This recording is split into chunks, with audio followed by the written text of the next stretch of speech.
ভবিষ্যৎবাণী করে গেছিল, বিবি রে তুমি 100টা যুবকের চরিত্র নষ্ট করবা, এই সংবাদটা পায়া আমি তোমারে মারতে চাইছিলাম, কিন্তু বিবি তোমারে আমি মারতে পারি নাই।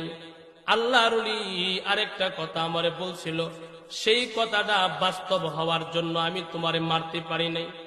আল্লাহর ওলি আমারে বলছিল তুমি মারতে পারবা না, তাই আজকে আমি আল্লাহর ওলির কথাটা প্রমাণ হয়ে গেল, আমি তোমারে মারতে পারি নাই, তোমার হায়াত পেয়ে তুমি এখন বেঁচে রইছো।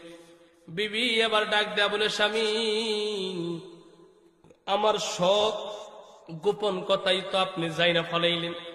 স্বামী রে তাইলে আমারে কি আপনি এখন বিদায় করে দিবেন? আমি কি আজকে সুন্দর রাত আপনার সঙ্গে কাটাতে পারবো না?